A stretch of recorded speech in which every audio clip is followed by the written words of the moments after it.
और आश्चर्यजनक होता है, उतना ही ये रहस्यमय भी होता है। जी हाँ दोस्तों, कभी कभी ये तय कर पाना कि आखिर किस चीज का निर्माण कैसे हुआ है हमेशा ही अधूरा ही रह जाता है। जैसे कि ब्रह्मांड में मौजूद चीजें या फिर पृथ्वी पर जीवन की शुरुआत। इसके विषय में सटीक तौर पर ये कह पाना कि आखिर ब्रह्मांड का निर्माण कैसे हुआ, पृथ्वी कैसे निर्मित हुई और पृथ्वी पर जीवन कैसे अस्तित्व में आया, ये काफी मुश्किल है। लेकिन दोस्तों, इंसान शुरू से ही ऐसे सवालों के जवाब के लिए संघर्ष करते आ रहे हैं और काफी हद तक उन्होंने इन सवालों के जवाबों को ढूंढ भी लिया है। अलग अलग महान लोगों ने अपनी अलग अलग थियरीज से यह पता लगाने की कोशिश की कि आखिर कैसे पृथ्वी का और पृथ्वी पर जीवन का निर्माण हुआ। तो दोस्तों, आज की इस वीडियो के माध्यम से हम यही जानने समझने की कोशिश करेंगे कि हमारी पृथ्वी का निर्माण कैसे हुआ, पृथ्वी पर जीवन कब पनपा, पृथ्वी पर पहला जीव कैसे आया और कैसे हम इंसान अस्तित्व में आए, इंसान का शुरुआती जीवन कैसा था। दोस्तों, वीडियो काफी इंटरेस्टिंग होने वाली है, इसलिए बिना स्किप किए हुए वीडियो को अंत तक अवश्य देखें। तो चलिए शुरू करते हैं। दोस्तों, पृथ्वी पर पहले जीव का निर्माण पानी में हुआ और पृथ्वी पर पानी कैसे आया, इसके विषय में वैज्ञानिकों की अलग अलग थियरीज हैं, जिनमें से एक में ये कहा गया है कि पृथ्वी के शुरुआती दौर में अंतरिक्ष से बड़े बड़े एस्टेरॉयड्स पृथ्वी से टकराते थे और उन्हीं एस्टेरॉयड्स से पृथ्वी पर पानी आया।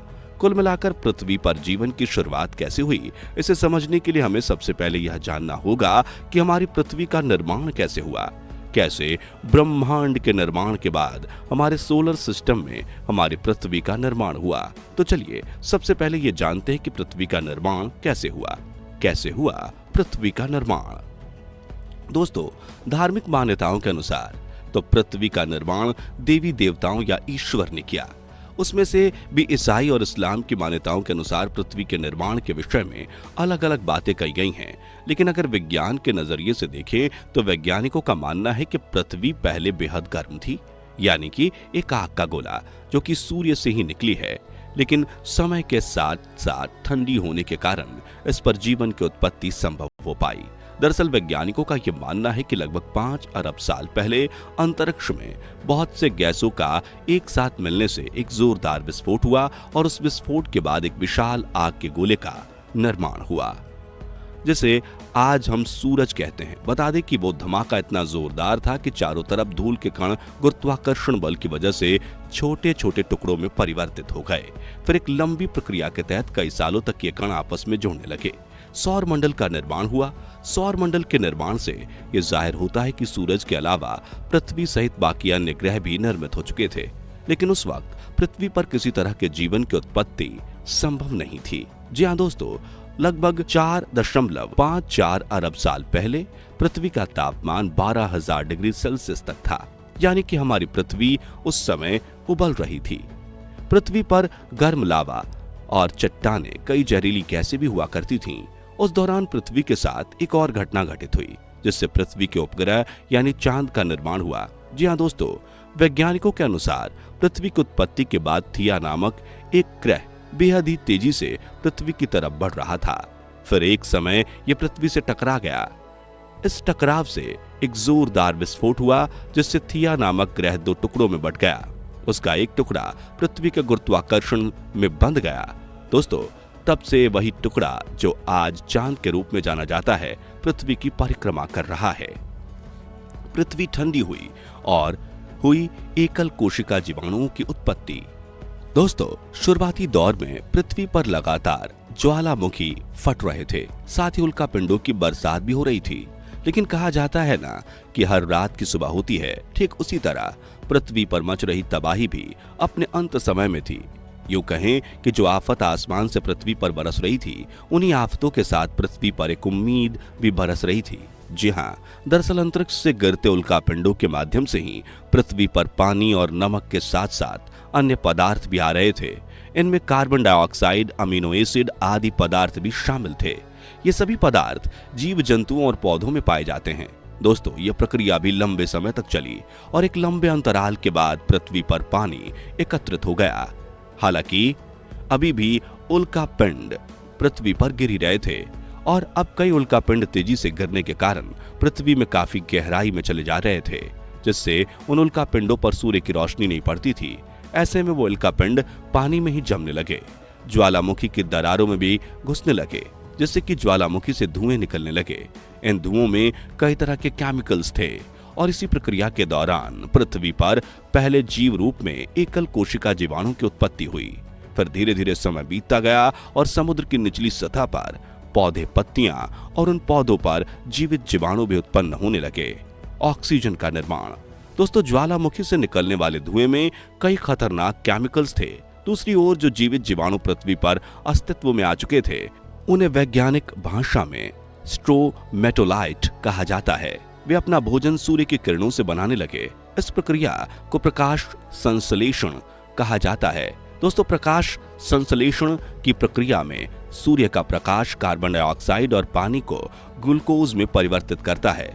बता दें कि इस प्रक्रिया के दौरान ऑक्सीजन गैस बनती है, यानी कि पृथ्वी पर ऑक्सीजन का निर्माण होने लगता है। महासागरों में ऑक्सीजन गैस के भर जाने से ही पानी में मौजूद लोहे में जंग लगने लगी, जिससे पता चलता है कि कैसे पृथ्वी पर लोहे भी अस्तित्व में आए थे। दोस्तों, वैज्ञानिकों के मुताबिक करीबन 2 अरब साल पहले पृथ्वी पर ऑक्सीजन का स्तर बढ़ गया था। साथ ही पृथ्वी जहां अपने शुरुआती समय में काफी तेजी से घूमती थी, उसकी रफ्तार भी कम हो गई थी। चांद भी शुरू में पृथ्वी के काफी नजदीक था, लेकिन इस वक्त चांद भी पृथ्वी से एक अच्छी खासी दूरी पर पहुंच गया था, जिससे समुद्री तूफान भी काफी हद तक शांत हो चुके थे। इस दौरान पृथ्वी पर महाद्वीपों का निर्माण भी हो रहा था। बता दें कि अब भी ज्वालामुखियों के फटने और उनसे जहरीली गैसों के निकलने का सिलसिला जारी था।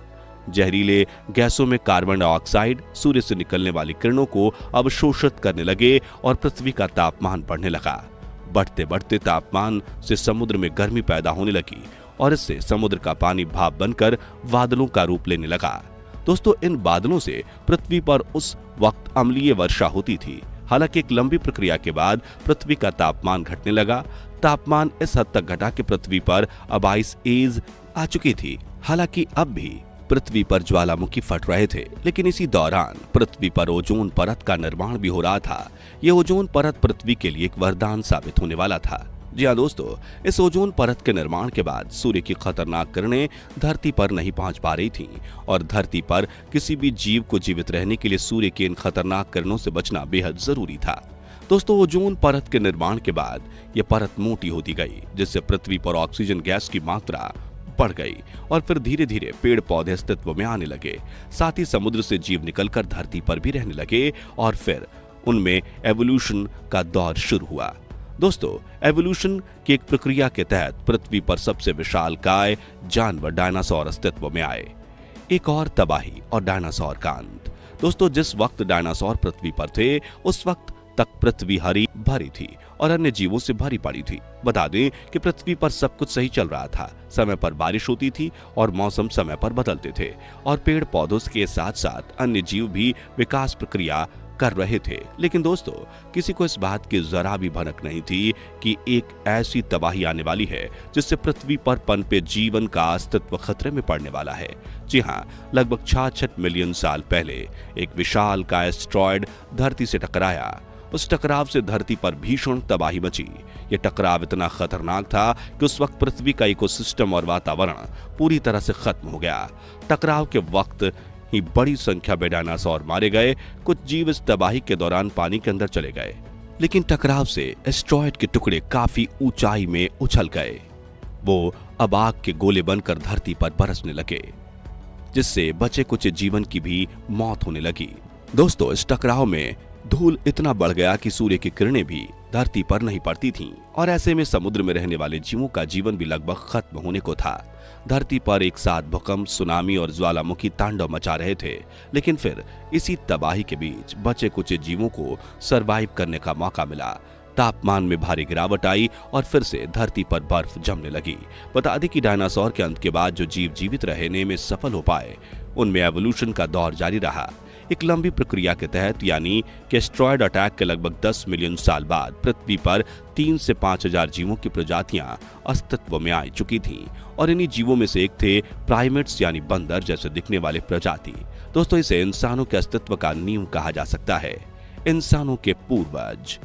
दोस्तों, पृथ्वी पर प्राइमेट्स इवॉल्व हो चुके थे और आगे चलकर ये 2 ग्रुप्स में डिवाइड हो गए, जिनमें से एक थे एस्ट्रेपोराइनी और दूसरे थे हैप्लोराइने।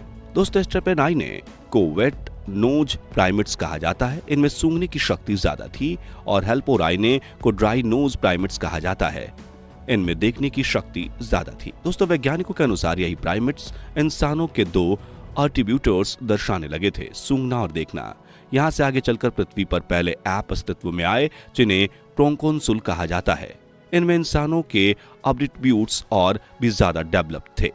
इनका वजन तकरीबन 100 पाउंड था, हालांकि उनकी पूंछ नहीं होती थी। और फिर समय के साथ साथ जैसे जैसे इवॉल्व हुए वैसे वैसे पृथ्वी पर गोरिल्ला जैसे जीव अस्तित्व में आए।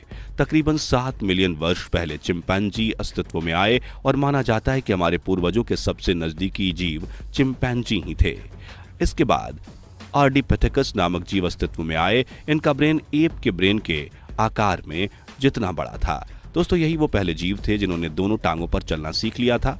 लगभग 4 मिलियन वर्ष पहले आर्डिपिथेकस से ऑस्ट्रेलिपिथेकस इवॉल्व होकर अस्तित्व में आए। इनमें इंसानों जैसे एट्रीब्यूट्स और भी ज्यादा डेवलप्ड थे। ये 2 टांगों पर आसानी से चल पा रहे थे, साथ ही इन्होंने अपने हाथों का इस्तेमाल करना भी सीख लिया था।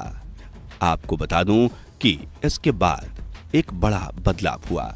आगे चलकर यही ऑस्ट्रेलियोपिथेकस भी 2 ग्रुप में डिवाइड हुए, जिनमें से एक का जबड़ा काफी बड़ा था तो दूसरे का दिमाग ज्यादा बड़ा था। बता दें कि बड़े दिमाग वाले ऑस्ट्रेलोपिथेकस ही आगे चलकर इवॉल्व हुए और फिर ये बड़े दिमाग वाले ऑस्ट्रेलोपिथेकस ही होमो नामक जीव में इवॉल्व हुए।